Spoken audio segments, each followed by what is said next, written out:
Hey, everybody. Welcome to Game Audio Hour number 170. It's our weekly podcast. We discuss all things game audio, from creative ideas, the latest techniques, project experiences, to audio secrets. Here's where you find your in-depth coverage and opinions related to game audio. I should probably move my screen down so that I'm not like looking up. Hey, everybody. Welcome to my Adam's apple. It's kind of weird, right? Oh, crap. Vince, man. I got so confused. Hold on. Before I throw to Vince, go. Yo, hey. Oh, we're doing this whole podcast in VR? Oh man. No. I don't think we need VR. I'm all good with straight up 2D. I think everything is just a little bit too real for me right now. So I'm really glad to have a break from VR. It's cool. Unaugmented reality. Yeah, I'll take my reality unfiltered. Analog raw reality. Hey Dan, what are you up to? I'm doing all right. We just did a cool stream on the Epic live stream last week about building a music system. Nice. You know what? Also, we just spent some time getting a system set up so that our guest Brian could play some cool audio for us, and it got me thinking. We need to do a show where Dan just guides everybody through how to set up their audio system so that they can totally. You can do blueprints. You can do this. Yeah. Now my hey Brian, how you doing? My video is not showing up on the Hangouts, or is it? Oh, we can see it just fine. Oh, Yeah. perfect. Okay, it's not. Our special guest Brian DiDomenico. You know, I've always wondered, do I say it right? That's perfect pronunciation. Yes. All right, perfect. How you been, man? Good. Busy, and doing the things, doing all the game audio things. So it was good to see you at GDC. Yeah, likewise. Yeah. In the background, I don't know if you can see it, but I'm building the Lego Millennium Falcon. Ooh. So that's a new toy I recently acquired. 7,500 pieces, guys. It's crazy. Oh my gosh. Yeah. So. Who needs a table to eat on? You got to put right. Exactly. Yeah. It's just bags of Legos right now. So. That's right. So thanks for having me on, guys. Appreciate it, and looking forward to kind of diving in on whatever we want to tangent about, right? Yeah. Well, thanks for being on the show. I mean, I think the first time that I met you was probably at Tommy's house, and I think it was like 2005 or something. Is my memory bad? No, that sounds about right. Yeah. I think I right? moved out to California in 2003 or 4. Wow. So yeah, that's when he was doing. You've been in the industry a long time, man. Yeah, here and there, it just kind of took a couple detours, joined a band, and was all sorts of stuff. Toured with Video Games Live, and somewhere in between there, I made some games and worked with Jack Wall for a little bit, and yeah. That's fantastic. So what got you into games? You know what? I was about to graduate from Indiana State University with a music business degree, priming to work in music products. So working for Yamaha or Van Doren Reeds or something like that. And then just got interested in composing, and I liked video games and thought, hey, can you get paid to make music for video games? And so that inspired me to move out to California. Well, I wanted to move out here anyways, but yeah, first GDC, didn't know anyone, and Gang, I think it was Gang's second year, and I joined immediately. I was like, I can't believe there's a whole community of people like this, and that was a big turning point for me, because I realized that this is the community I wanted to work with, the people I want to work with, and the industry I want to work with. So, yep. And what year did? Oh, sorry. Oh no! Later that year, I called Jack Wall up and I said, "Hey, I really like your music, and do you need help?" He's like, "Yeah, sure, come on." So, and then that's great. Worked on Myst 4 and Jade Empire with them, and Mass Effect 2, and all sorts of stuff. So yeah. Nice stuff to work on. Yeah. Myst 4, in fact, was just a little anecdote there. The audio engine was a custom engine that Ubisoft built, and it was the precursor to Wise, actually.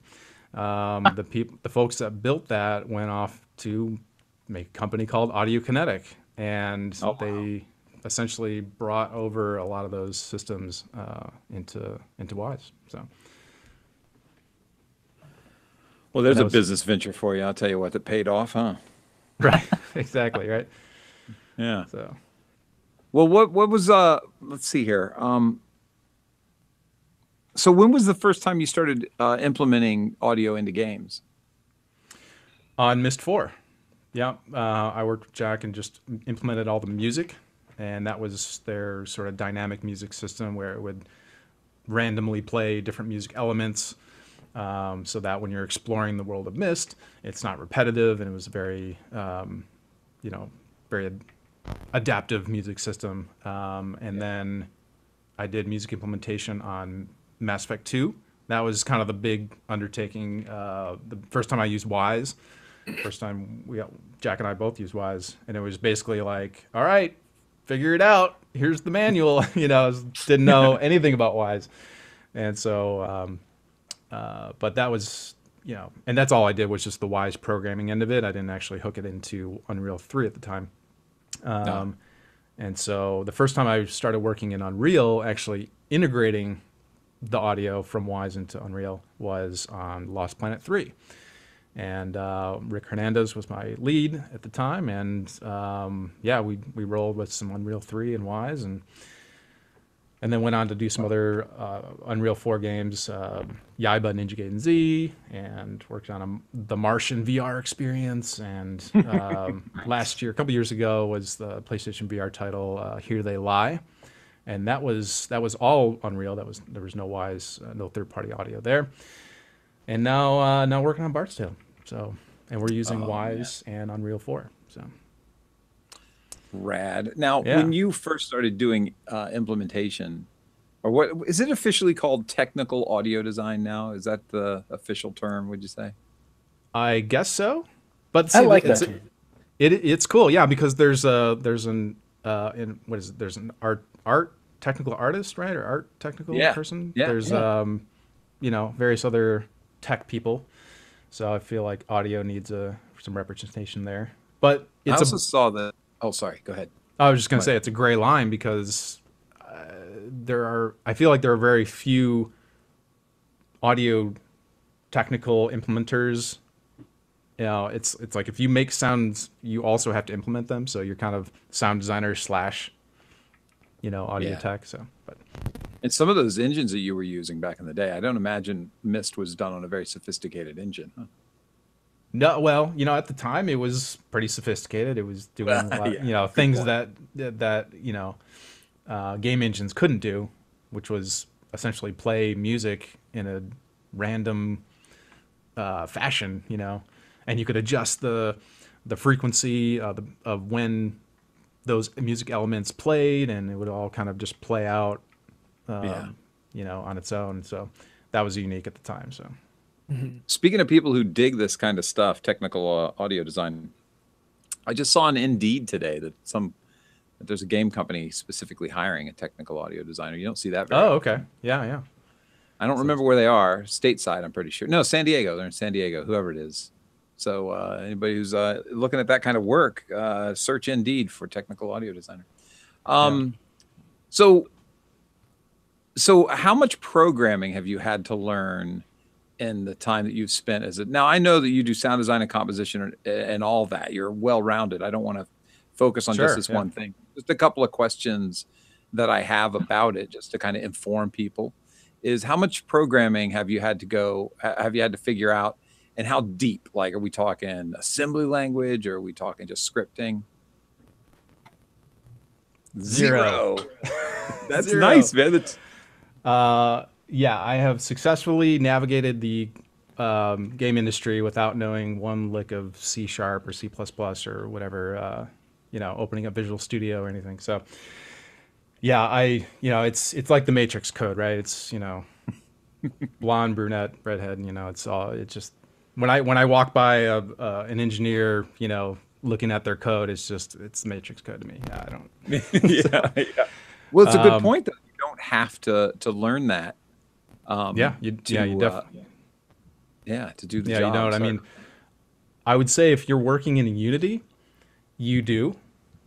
because it just relies on programming to sort of hook up a lot of the sounds in Unity. Unreal, you don't need to. It helps if you do, because you can communicate to the engineers better, and but it's not likely that a team that's working in Unreal is going to allow you to tweak the code. They usually like to handle that themselves, the engineering team. But yeah, I know zero code. So when was your first chance to compose? First chance to compose on a game would be Mark of Cree. You guys remember that game? Like PlayStation 2? Yeah, it was I think it was the sequel. Nice. Yeah. And it was just, I did a couple tracks for Jack, and it was all MIDI with samples. So we'd send all the individual MIDI note samples to the team and send them a MIDI track, and that was it. So. Oh wow. Yeah, and I did one track for Mass Effect 2. That ended up being the collector theme that you hear. So. Wow. Yeah. Well done. So. Well done. Did you study that in college, composition? I didn't actually. Like I said, I was just about to graduate. It was like my last semester, and at the time, Indiana State didn't have a composition program, so I went to the person who was starting it up. It was actually just beginning. I was like, "Hey, I really getting into composition," and shared a couple compositions with them, and they're like, "Oh, again, it's pretty good." I mean, I was definitely had no idea what I was doing, Oh. And I gave him a cassette tape at the time, right? It was demos on a cassette tape, but it was all by just listening to other music and sort of trying to emulate it. So nice. Yeah. Nice. And then sound design. Let's cover that. When did you start doing some sound design? And first sound design gig was Lost Planet 3, and that sort of came about because I had worked with Jack Wall on Lost Planet, Mass Effect 2, and then Jack got a gig on Lost Planet 3 being the composer, and they were using Wise, and so he pitched me to come on board, and I had no sound design experience. It was 100%. This guy does a good job, basically, and you should hire him. But he knows Wise. He knows how to program music for Wise. He did it on Mass Effect 2. So, but when I started working with Rick Hernandez, sound design was part of the gig, and implementing all that stuff in Unreal 3. And so that was kind of the first time getting into that. So, and since then, that's kind of been my focus, is sound design gigs. So. Oh, very nice. Very nice. Do you find sound design more creative than composing? I think at this stage in my career, I'm probably better at sound design, or more adept. I still enjoy composing. I'm actually working on a indie game called Realms of Conquest, and it's not released yet, and we're not funded, but I am writing some orchestral music for that game. So so I get a chance to still compose as well. But my main bread and butter is sound design and implementation. So. Oh, that's great. Now, one last question about your days with Jack Wall. How many dinners did you get to have with Peter Gabriel? 0. I did not get a chance to meet him. All of that work was done overseas. So, yeah. Well, then I'd just be mad at Jack Wall from then on out. I'd say, you know what? Yeah. But I got to work with his doppelganger. Yeah. Everyone Who's says that? Jack Wall. Oh, is he? Right? Come on. He doesn't look like Peter Gabriel? No, okay. No, there's an actor that he looks just like. I can't remember his name, but oh yeah, I get that sometimes too. Who's your celebrity doppelganger? Oh, I'm not saying, man. Neither one of them have been good. I've gotten 2 different ones, and I don't like either one of them. Okay. Depends on if I'm fat or skinny too. That's the worst part. It's like, oh, fat Kyle looks like this person, and skinny Kyle looks like this uglier person. Right. Thanks. You guys got any doppelgangers? Vince, come on. Oh, I have one. It's really unfortunate, but I look just like Andrew Cunanan. You know who he is? I don't. No, he's the guy who killed Versace, man. Oh my goodness, that's Yeah. not a good one. You know, it's horrible. I remember looking at my student ID when I was in college and thinking, no, am I really? Yeah. Oh my God. Yeah. No. That's terrible association. Yeah. Yep. Pretty bad. Dan, you look like Lady Godiva, right? Thanks. Yeah, Damn handsome. Yeah, cover up, Dan. that's right. Dan, you got any doppelgangers? Anybody ever said you look like somebody? No one has ever recounted a likeness. No, not at all. Never once. You're not admitting it. Oh man. Well, you know what? I want to dig into some of the awesome stuff that you've got lined up for us, Brian. Do you want to kind of guide us through presentation there? Oh, for sure. Yeah. Man, I don't know about presentation, but we're going. Well, Oh wait, before you get started, figure I it should probably say, in case we just kind of go and go, I'm going to say thank you, Isotope, for sponsoring the show. I've done nothing illegal with your software in quite some time. Thank you very much. I was corrected one show where I said what I had done was probably not, but it was on the up and up. I found out I'm all right. Nobody's in trouble here, but I've learned my lesson and I've steered clear of anything. Thank you, Isotope, for being awesome and making awesome products. As a matter of fact, for one more second about Isotope, do you know there's a pinball game you can play inside Neutron? Neutron. What? Wow. Yeah, they put an Easter egg in there. They actually talked about it, but by talking about it, they exposed that there's a bunch of other Easter eggs that they've hidden around. So it my makes me God. want to go searching for some. So it's pretty cool. So if you look up Isotope Neutron Pinball, they'll show you the steps to get it all hooked up and going. Anyway, thank you, Isotope. I know I joke and I kid, but thank you very much for sponsoring the show and taking care of us all these years. All right, Brian. All right. So I guess I'll share my screen here. And Oh, cool. I've locked in on you. And by the way, sorry, chatties, I can't chat. For some reason, my browser doesn't work with the chat right now. I have to upgrade Safari. okay, so what we're looking at is Unreal 4. I believe this is 4.18. What do we want to talk about? There's like a bunch of things we can get into, but what are some things that you guys are curious about in terms of workflow, or if you want to get into specifics about how to hook stuff up? I mean, Hey, Dan, you got a good like list of things for people to get started learning, like questions you would ask as a beginner, maybe to Wise. Same for Vince. I don't know anything about the Unreal Engine, so. this guy. No, Dan. That's why I threw to you, Dan.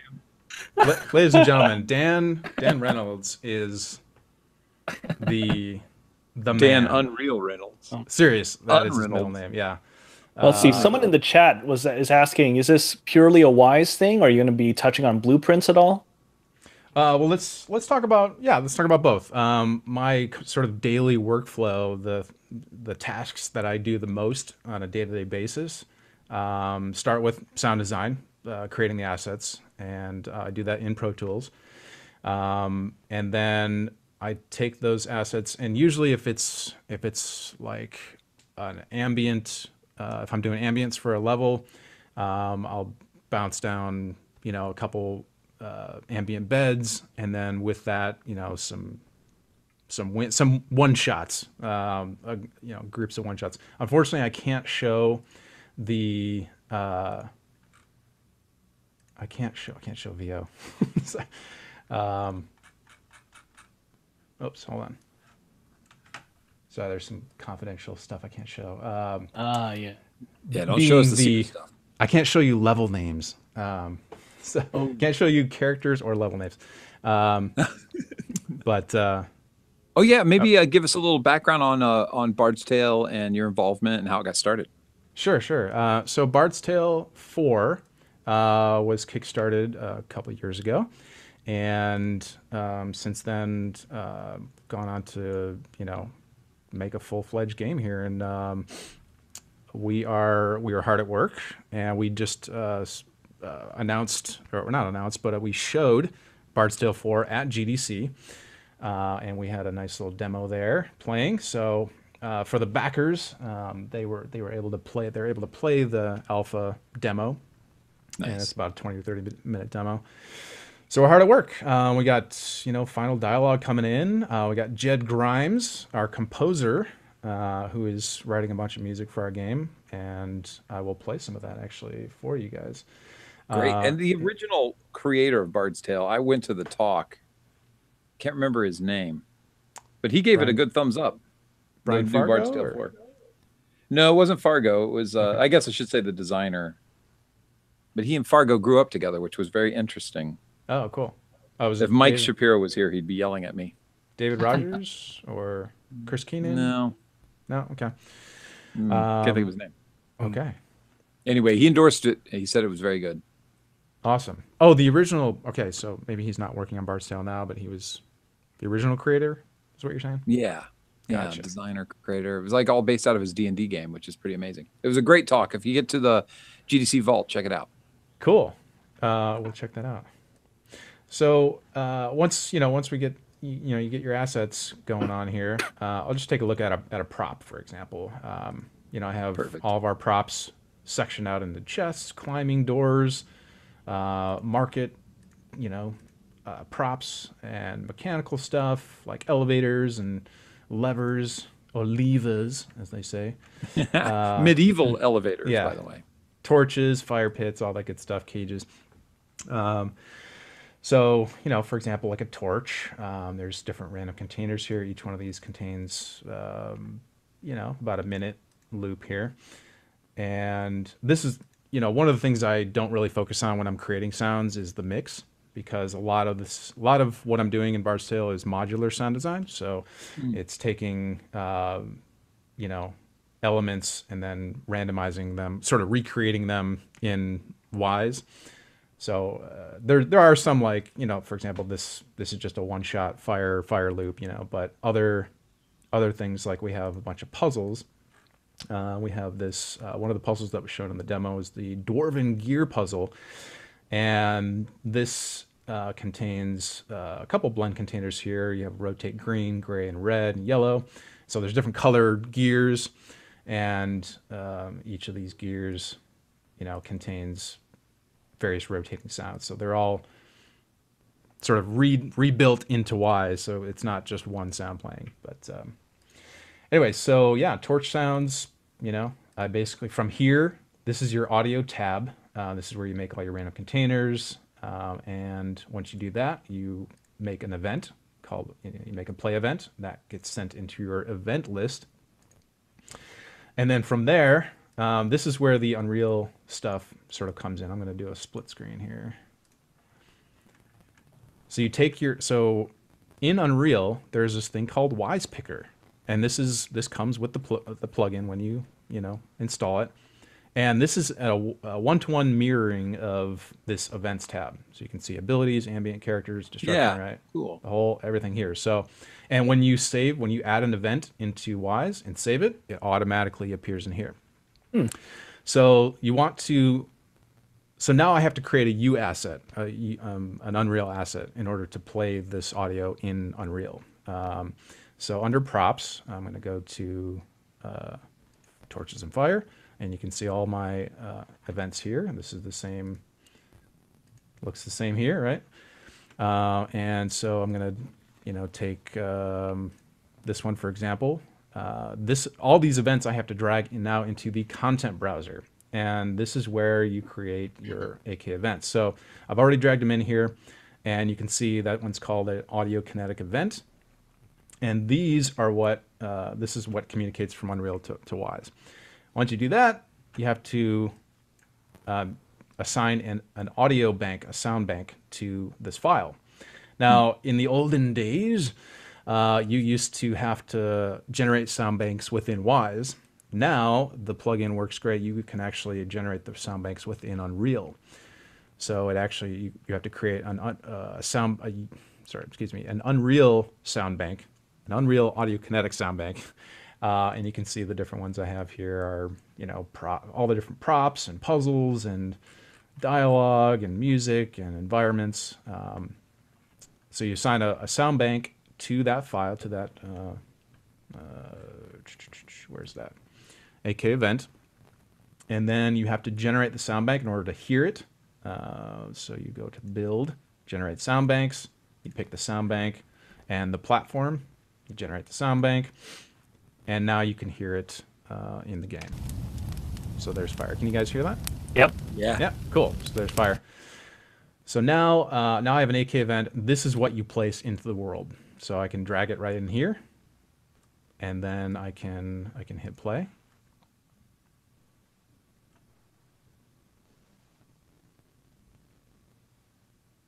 Got to compile those shaders, man.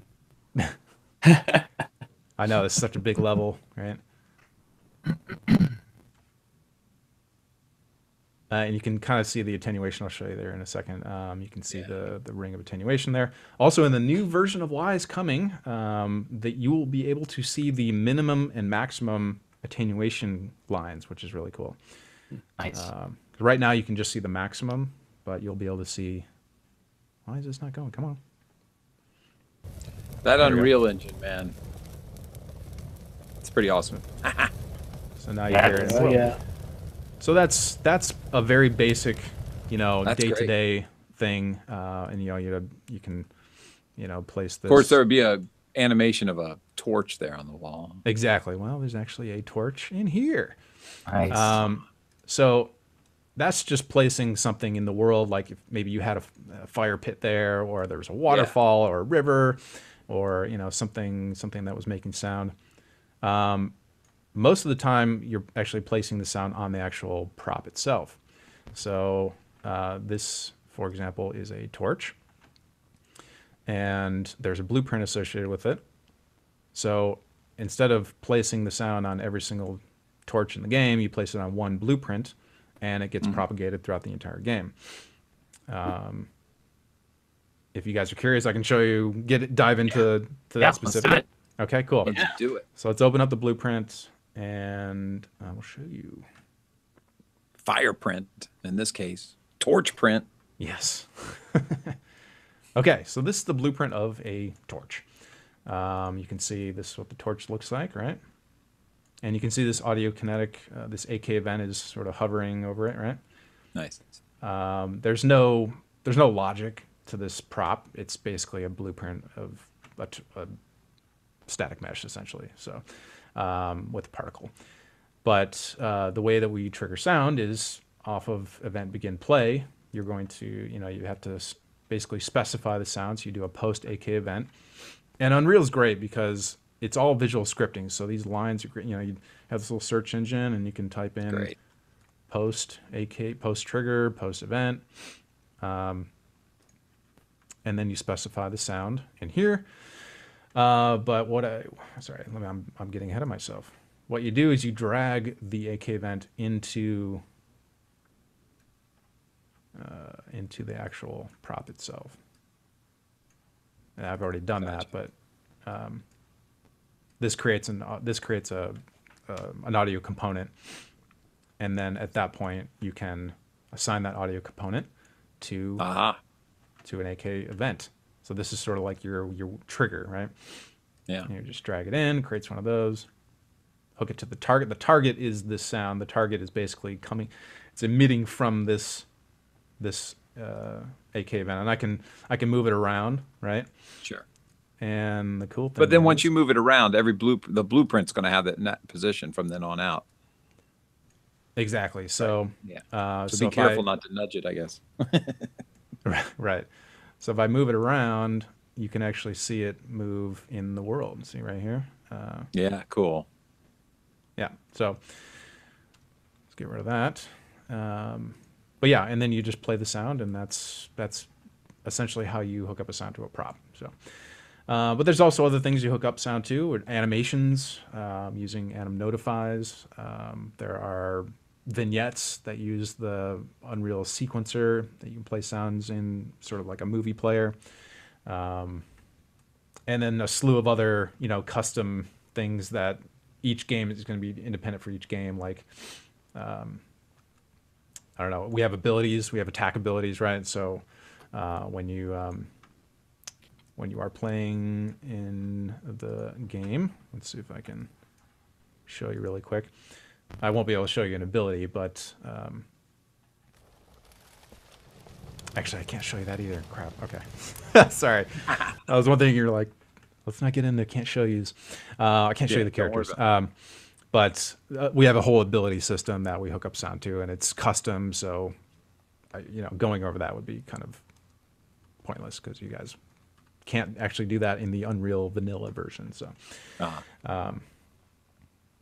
yeah. So that's kind of a, and then you test it. You test the attenuation. You hear what it sounds like, and if it doesn't work, if it's too annoying, too repetitive, then I would go back into Pro Tools and tweak the sound.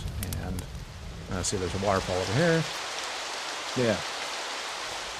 Now, if you were working on, say, that torch, and the designer has changed the level slightly and they have to move that wall, how much back and forth do you have to do? Or is because it's a blueprint, is it easy for the designer to just say, well, now I'm going to put this torch on this other wall, and it never has to come back to technical sound design again? Yeah, once you place, that's the great thing about blueprints, is that once you place the sound on a blueprint, it's one and done for you. You don't have to worry about if it gets moved around or if it gets swapped out for a different asset or something. You just have to make sure that every prop has a sound on it, and that can be sort of a pipeline challenge because I'll do a pass on an environment and place all the sounds that I see that need sound, and then level design or the artist will come in and prop out a bunch more stuff, right? And then you'll have to go in. So it's definitely a back and forth for sure. Yeah. Now, is there a QA software that you use to make sure once a level has grown to its full size, there could be 1,000 torches, and instead of manually checking each one, is there software that you use, or is it built into Unreal that will go through and make sure that there's assets running for each one of those torches? Not necessarily. What you would have to obviously do is the blueprint would solve some of that, but just in case something went wrong, I'm always curious if there's some sort of software that double checks. As in like you'd be playing through a level and there's one specific torch that doesn't have a sound, so you want to double check. Something went wrong, like it didn't get it, like somebody changed it and it lost its blueprinted attachment, but there's still a torch on the wall and now it's got no sound. A lot of that is manual. Just kind of, if I walk over to a prop and I hear it's not making sound, then I would check, open up the blueprint like we just did and make sure that, it's actually hooked up. By hooked up, I mean like there's a line drawn to the trigger and it's actually triggering and firing. So, that's kind of the basics of getting from Wise to Unreal. And one thing I want to stress to people that are getting interested in Unreal integration with Wise or just getting started is that, there are a lot of tutorials on how to use Wise by itself and how to hook up all of the random containers and the, all of the attenuations and the positioning and the RTPCs and stuff. And that's all great. But that's only 50% of it. The other half is actually getting it integrated into your game engine. So if you can, make sure that is part of your education, that will make you much more valuable. That's awesome. That's fantastic so far. Is there any music you could show us and how you hooked something into like a general environment? Yeah, sure. So we're just getting started on music implementation. We have, where's our music? The big spoiler right now. We're going to get to hear some music. So, yes, exactly. Rad. You know what I love about doing technical sound design is I love to organize. I like to alphabetize. I like to straighten. Seriously, man. It's like heaven to be building folders and putting the right stuff in them. Oh, for sure. I'm a stickler on that as well. And naming conventions is a huge thing for me. Oh my God, yes. Everything's uniform. Or dashes. MUS. Wow. Muse, environment, and then the song name, and everything, props all begin with prop underscore, and it's super important because in Wise specifically, because it all goes into one folder called originals, and so if if you're trying to find a sound in that folder, which is on your Windows Windows Explorer, if the naming convention is consistent, you'll be able to find things much easier. So, but let's go to some combat music. This is the music that we hear in the GDC demo. Ooh. Let's see. What is it? F10 is the music. I'll turn off my mic so we can hear it without my interruption. What is it? F11 is the music. Okay, I can't remember. What's the interactive music? F10. Okay. Okay, so we're using states to drive the music, which is pretty standard. But for those that are not familiar, essentially a state is I guess how would you describe it? Like it's a it's a state. It's a state of music. Of the thing that the music is attached to. Yeah, whatever excitement or dynamics. Yeah, it's a state of gameplay. Let's put it that way. So if you're in combat, it's a combat state. If you're in exploration, it would be an exploration state. But while you're in combat, we haven't implemented this yet, but this is our design for combat is essentially to have a tension track, a combat low and a combat high, and that will change based on what's happening in combat, which I probably couldn't go into a lot of detail there, but essentially that's kind of how we're driving the music. Nice. What can I do to kind of show this off here real quick? You can also just show all the different parameters that associated with that state for that piece of music. Sure. Yeah. Okay. So, I mean, I was thinking you might not have a piece of combat that you could pull up that we could, or maybe you did from the demo. Sorry about that. I'm stepping on your toes. Nope. That is a test bed. Here we go.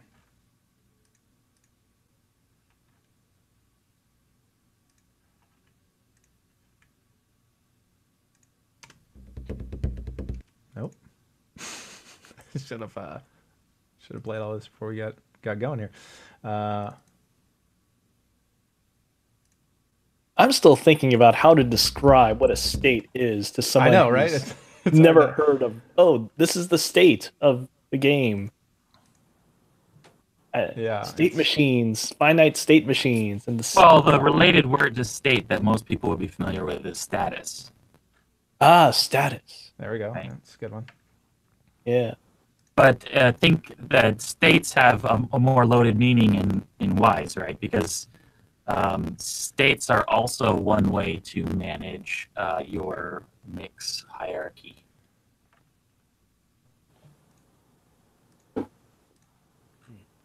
Oh man, did this get deleted? I can't find I cannot find what we did for the demo. Interesting. Oh, here it is. Demo. Boom. There we go. Okay. Sorry for the No worries.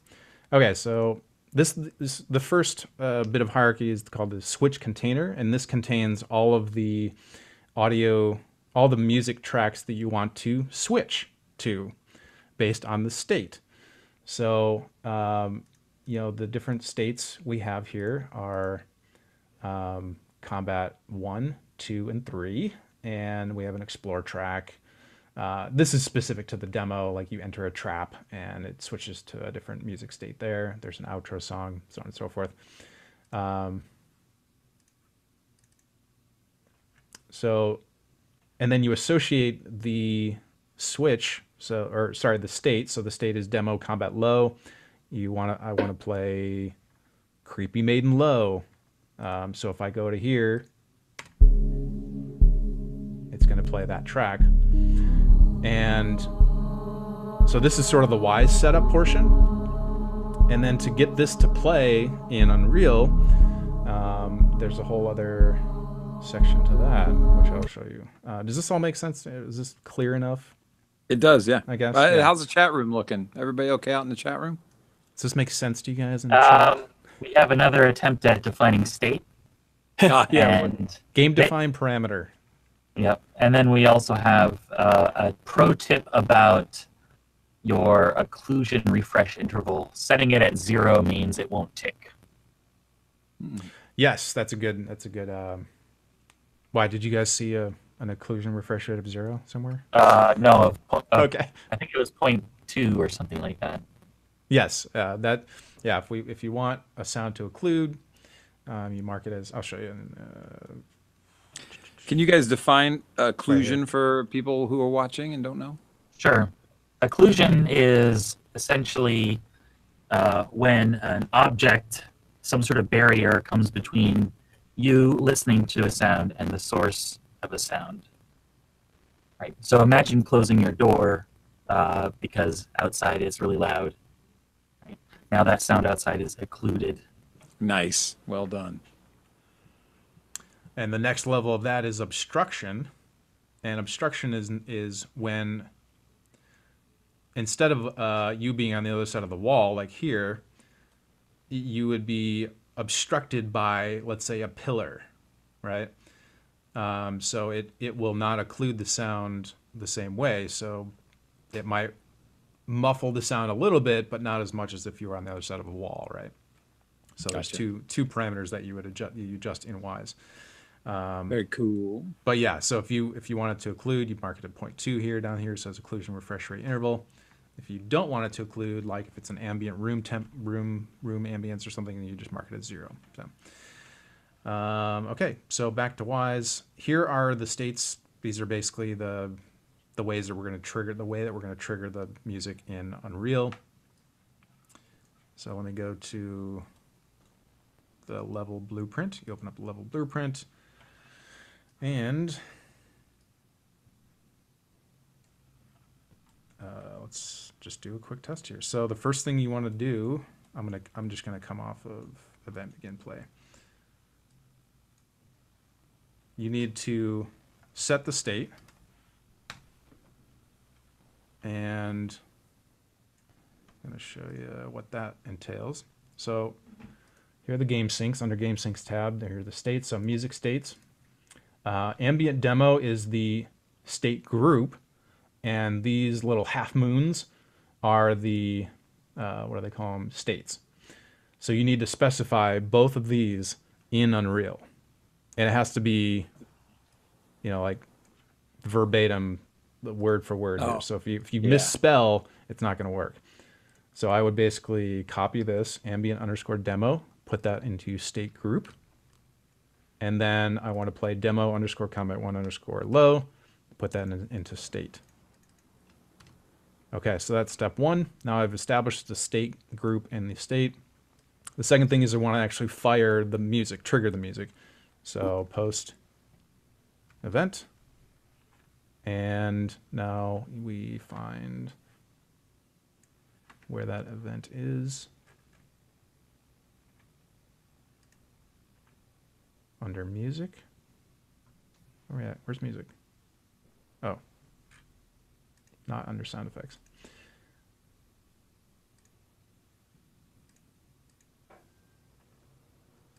Okay, so the great thing about this, and your designing team, will basically thank you for this. That's what the great thing about Wise is, that you just have to implement one event that controls all of the music, which is great. Nice. And a lot of engineers are like, really? I don't have to actually program a whole bunch of Unreal scripting to play multiple tracks, and it's all done within Wise. So I have one event literally here. It says play ambient music demo, and I'm going to specify that here. That's the event I want to play. And this event controls all of these states, all of the switching to all of these different tracks in one event.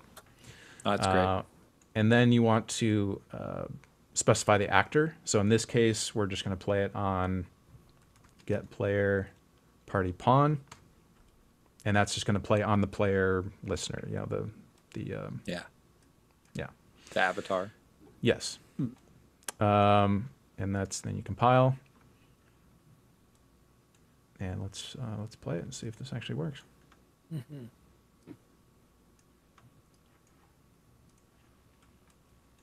Did you guys see that Tomb Raider movie? Oh man. No. Oh, it's so Too good. And there it goes. There we go. Nice.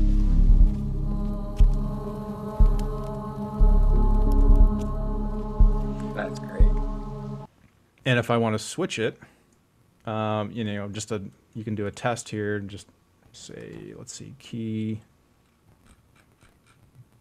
Let's see, key Y. If I want to switch the music, all you have to do is create a new set state widget. You only fire the post event once, and from there, that event is already playing. So now all you have to do is switch it to a different state, and the music will switch. So let's figure out a different state here. Let's go to demo outro song. How about that? Oh no, wait. Oh, I got a better one. This is actually what happens in a demo. Demo enter trap.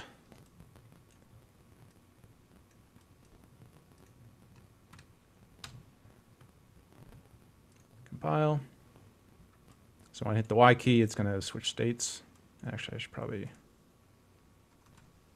do another key here to switch it back.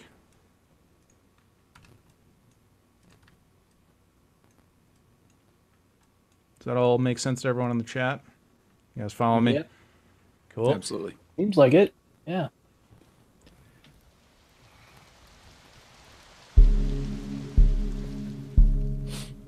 Scary boo.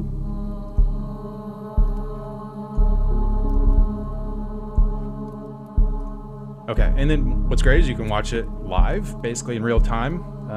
These different events will light up when you press whenever that event happens. So I'm going to hit Y.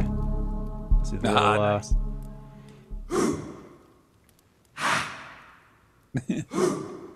So that went to the new state, and then we switch back. Okay, so there, I assigned W, which is a movement key, to this event. Now this is important because you have to test your stuff. You know, you can't just hook it up and just say, oh, that's going to work. You have to test. Always have to test your stuff. So that's super important.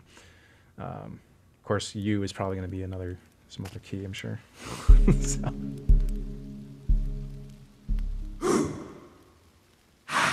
Okay, I'll hit U.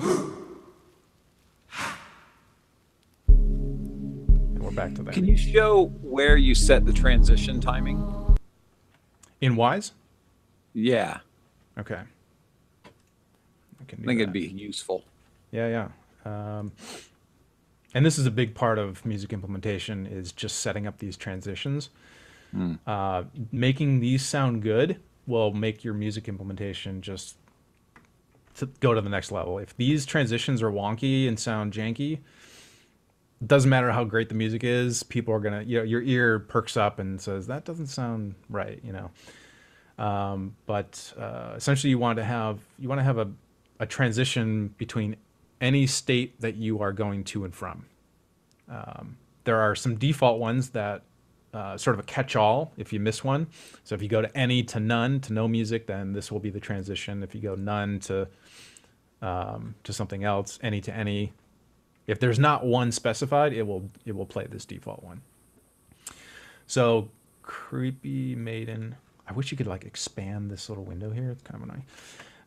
But let's see. The one we were using was combat load to trap. Oh, that's right. Good memory. And what track was that?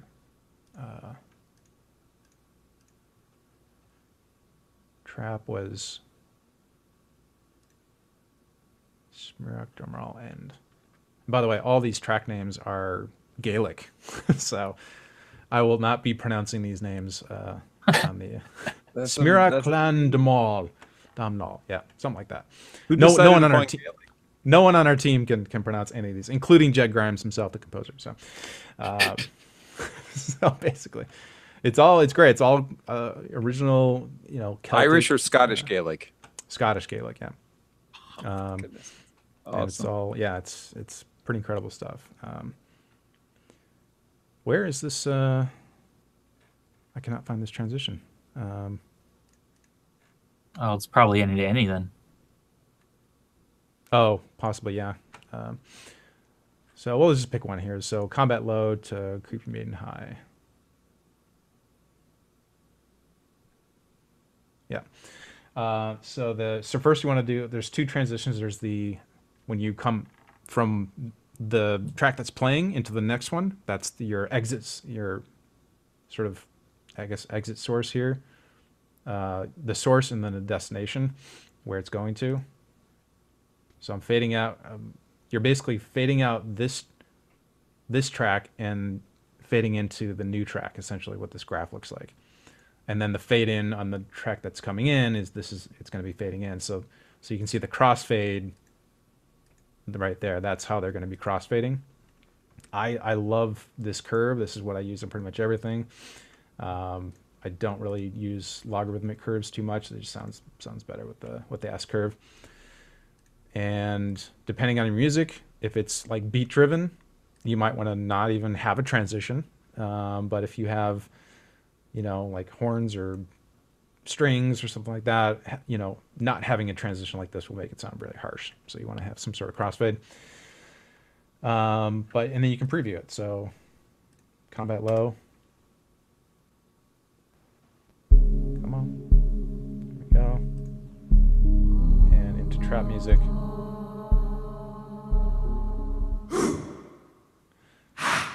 Yeah, I think that one actually. Here, let's do it. Let's do a better one here.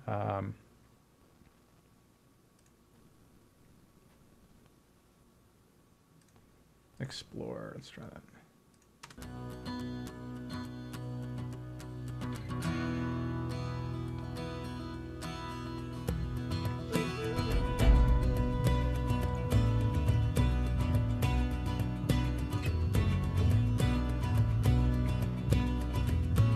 Nope, that one didn't work. There we go. Okay, so this is our combat track that we used. And when you finish combat, it's going to go to combat end.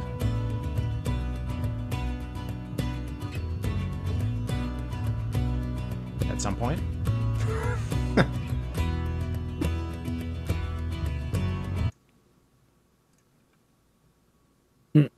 Why didn't that work? Oh, there it went. Okay, so.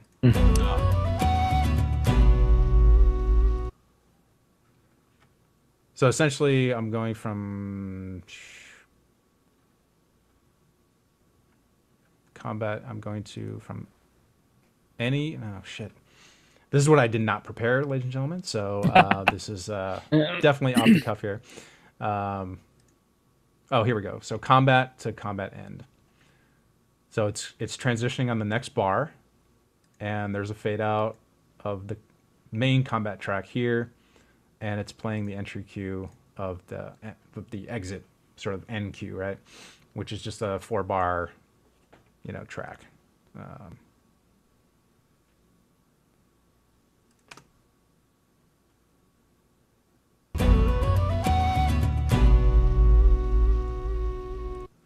And it's transitioning from your combat to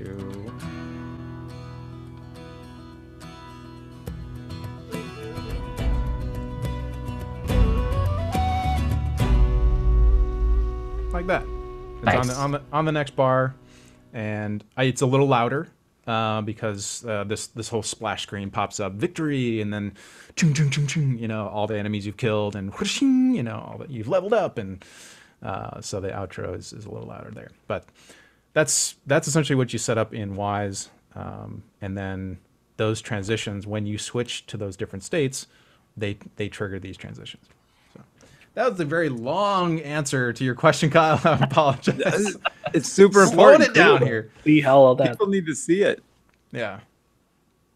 People need to see it. Yeah, and then you can also create like a music transition. So if I go from combat to combat end, and I want to have like a 2-bar musical interlude Yeah. to connect the two, you can do that. And you can also set it on, to switch on the next beat, on the next custom cue. And this is one that I've used before, especially if you have different meters within a song. So if you have like a 4/4 and a 7/8 section, right? You might want to create custom cues, and I can show you that really quickly. Any questions out in the chat room? They're talking about how to pronounce Gaelic. I don't think any of us are qualified to answer those questions. Definitely not. Something not on my LinkedIn profile is I actually speak some Scottish Gaelic. That's why I was asking if it's Scottish or Irish Gaelic. Oh, wow. I took it for a few years, actually. Well, let me test your knowledge here. No, don't do it to me. Don't put me on the spot. Because I got a whole track list full of I'm going to stick songs. with Camera Hashiv and Lachimar and funny, easy things to say. Yeah, like we have like Let's this see one. what you got. No idea. How's it spelled? I can't tell from here. No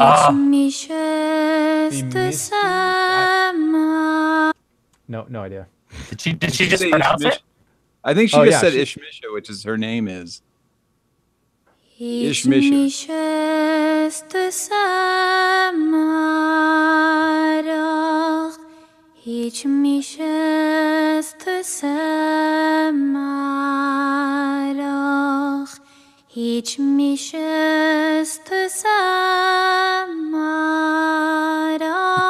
All right, we'll sample there. I don't know. That's great. It's beautiful. Sounds great, man. Yeah, there's tons of really great stuff in here. So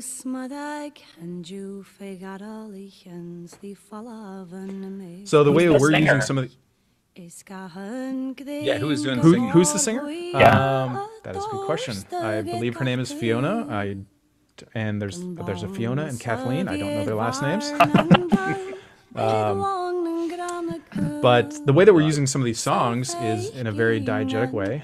Most of these songs are actually in the world. Some lady is like playing an instrument and singing, or just kind of hanging out. They're playing the lute, or they're playing the gut guitar, and these are the songs that you hear in the world as you explore. That's great. Well done, composer. It sounds fantastic. Yeah, we're really excited. This is a very kind of special part of our game is the music. It was a big part of the original Bard's Tale games, and we're definitely trying to do some callbacks to the original games and how they used music.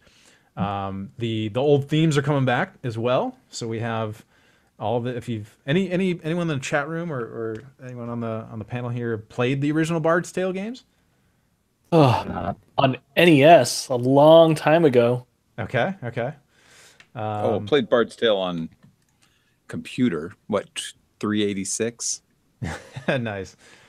Unfortunately, I can't show you what those are because it will show you the characters in our game. But actually, no. Maybe I can just play them. You just hum them for us. Yeah, exactly. So the Bard is a class in our game. It's one you played in the demo. That character plays these musical abilities, right? That do different damages and buffs and stuff in the game. And so these are all songs from the original game. So Falcontine's Fury, Archer's Beat. Nice. Oh, that's a sound effect. And these are all sound effects. Let's see. Oh, that's the MIDI mock-up of it. So it'll sound a lot better once Jed gets his gets the final stuff back in. And these were all mocked up by the one and only Alexander Brandon, who's on our project as well, doing actually a lot of the music implementation. So, which I'm very, very thankful for. Alex is really great and very knowledgeable about Wise, and I need help, so he's come at the right time. And that's the original tune from the game.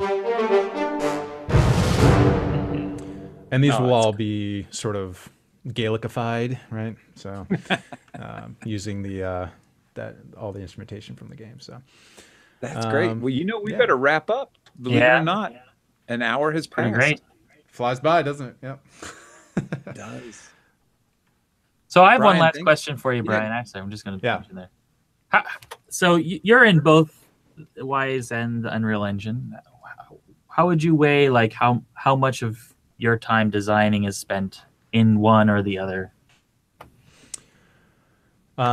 In terms, I would say more time in Unreal, because Wise just requires you to. There's a lot of like setup in terms of Wise.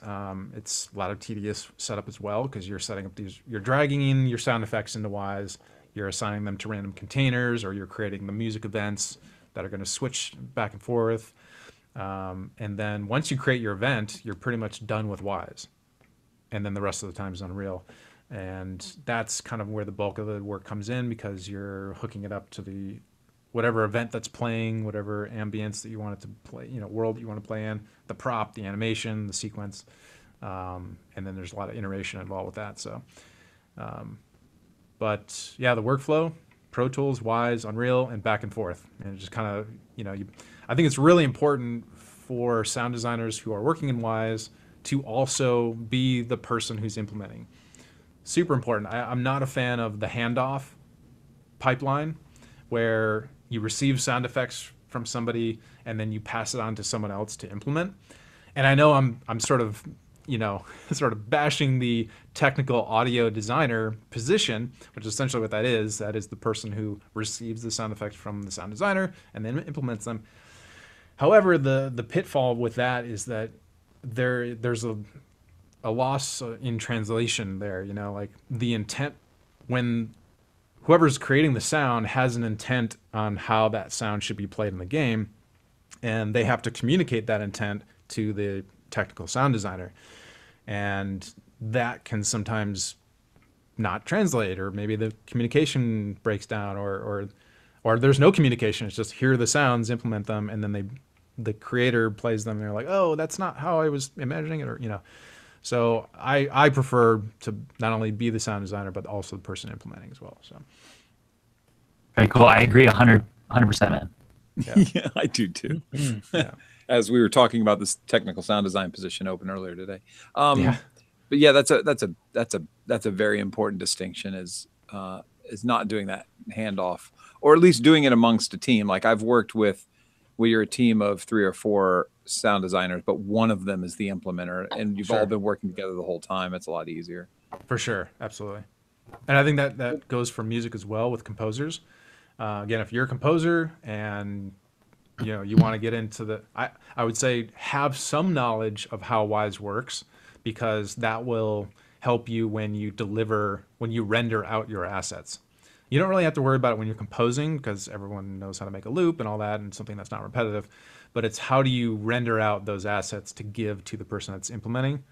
That I think a lot of composers lack.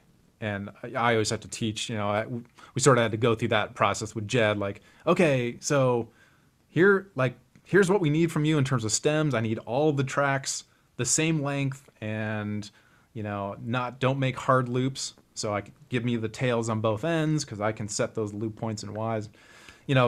Basic stuff like that. You sort of have to communicate to composers that haven't used it. But that's so true. Man, that's a great episode. Thanks for showing us so much. Absolutely, yeah. And I know it kind of slowed down there a little bit because I wasn't 100% prepared to show some of these things. But hope you guys gained some knowledge, and thanks for everyone in the chat for all the questions and stuff. And thanks, guys, on the panel for having me. And Kyle, appreciate the invite. Oh, man. So glad to have you on the show. My lights went out. Hey, there we go.